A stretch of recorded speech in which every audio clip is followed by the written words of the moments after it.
लैला और मजनू। लैला और मजनू विषय अजबेरिनी अरबी से फ़ारसी, तुर्की और भारतीय भाषाओं में परित हुआ। अजबेरिनी कवि निजामी गाजवी द्वारा 584-1188 रचित कथक कविता के माध्यम से उनके खामास के तीसरे भाग के रूप में यह उनकी प्रेम कहानी की प्रशंसा करने वाली एक लोकप्रिय कविता है। कैसे और लैला जब छोटे थे तो उन्हें एक दूसरे से प्यार हो गया, लेकिन जब वे बड़े हुए तो लैला के पिता ने उन्हें साथ रहने की इजाज़त नहीं दी। कैसे उसके प्रति अशक हो गया। उनकी जनजाति बन्नू अमीर और समुदाय ने उन्हें मजनू पागल शाब्दिक अर्थ जितधारा अविष्ट का विशेषण दिया। निजामी से बहुत पहले किंवदंती ईरानी अखबार से वास्तविक रूप से प्रसारित हुई थी।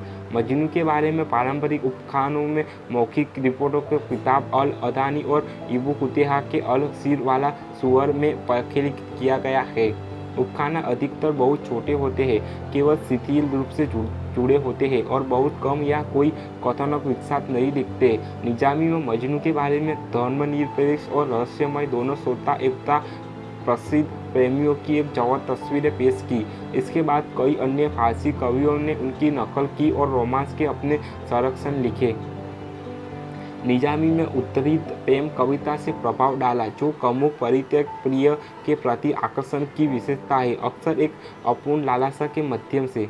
निजामी के काम की नकलें तैयार की गई हैं, जिनमें से कई अपने मूल साहित्य कृतियाँ हैं, जिनमें अमीर खुसरो देहलवी की मजनू और लैली और जामी का संरक्षण 1486 में पूरी, जिसमें 3,08,60 दोहे हैं। अन्य उल्लेखनीय पुनर्रचना मक्ताबी, सिराजी, हथेबी और फुजूल की है, जो ओटोमन, तुर्की और भारत में लोकप्रिय हो गई। सर विलियम जोन्स ने 1788 में कलकत्ता में हेटकी के रोमांस को प्रकाशित किया। निजामी के संरक्षण के बाद रोमांस की लोकप्रियता गीतात्मकता, कविता और रहस्यमय मसनवसी में इसके संदर्भों से भी स्पष्ट है। निजामी के रोमांस की उपस्थिति पहले लैला और मजनू के लिए कुछ संकेत है। दीवानों में 12वीं शताब्दी के बाद से प्रेमियों के बारे में उपख्यानों की संख्या और विविधता में काफ़ी वृद्धि हुई।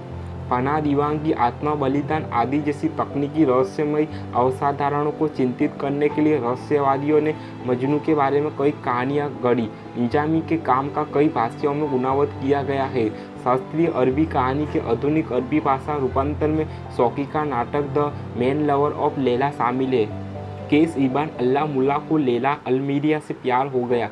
उन्होंने जल्दी उसके प्रति अपने प्यार के बारे में कविता लिखना शुरू कर दिया, जिसमें अक्सर उसके नाम का उल्लेख किया जाता था। लड़की को लुभाने के उसके जुनूनी प्रयास के कारण कुछ स्थानीय लोग उसे मजनू कहने लगे। जब उसने उससे शादी के लिए हाथ मांगा तो उसके पिता ने इनकार कर दिया, क्योंकि मानसिक रूप से असंतुलित समझने वाले व्यक्ति से शादी करना लैला के लिए एक कलंक होगा। इसके तुरंत बाद लैला की जबरन शादी तारीफ में थाकी जनजाति के एक अन्य कुलीन और अमीर व्यापारी से कर दी गई। उन्हें लाल रंग वाले एक सुंदर व्यक्ति के रूप में वर्णित किया गया था, जिसका नाम वल्द अल्ताकी था। अरब लोग उसे वल्द कहते हैं, जिसका अरबी में अर्थ होता है गुलाब। जब मजनू को उसकी शादी के बारे में पता चला तो वह आदिवासी शिविर से भाग गया और आसपास के रेगिस्तान में भटकने लगा। अंततः उनके परिवार ने उनकी वापसी की उम्मीद छोड़ दी और उनके लिए जंगल में खाना छोड़ दिया। उन्हें कभी कभी खुद कविता पढ़ते या छड़ी से रेत पर लिखते देखा जा सकता है। मजनू के पागलपन के होने के बाद उसने रेगिस्तान में प्यार की तलाश की। वह भौतिक संसार से अलग हो जाता है। वह रेगिस्तान में भौतिक प्रेम से दिव्य प्रेम से जुड़ता है। लैला की मजनू से मुलाकात के बाद मजनू लैला को नहीं जानता। सत्य लैला उसने मन में मजनू के लिए है। लैला को आमतौर पर अपने पति के साथ उत्तरी अरब के एक स्थान पर रहने के लिए चित्रित किया गया है, जहां वह बीमार हो गई और अंततः उसकी मृत्यु हो गई। कुछ संरक्षणों में लैला अपने प्रिय को ना देख पाने के कारण हृदय विदारक होकर मर जाती है। मजनू को बाद में 688 में लैला की कब्र के पास जंगल मुक्त पाया गया। उन्होंने कब्र के पास एक चट्टान पर कविता के 3 छंद खुदवाए थे, जो अंतिम 3 छंद उन्हीं के थे। उनके पागलपन और उनकी मृत्यु के बीच और भी कई छोटी मोटी घटना घटी। उनकी अधिकांश रिकॉर्ड की गई कविता उनके पागलपन उतरने से पहले लिखी गई थी। मैं इस शहर लैला शहर से गुजरता हूँ और मैं इस दीवार और इस दीवार को चूमता हूँ। यह उस शहर का प्यार नहीं है जिसमें मैं दिल को मंत्रमुग्ध कर दिया है, बल्कि उसका प्यार है जो इस शहर में रहता है।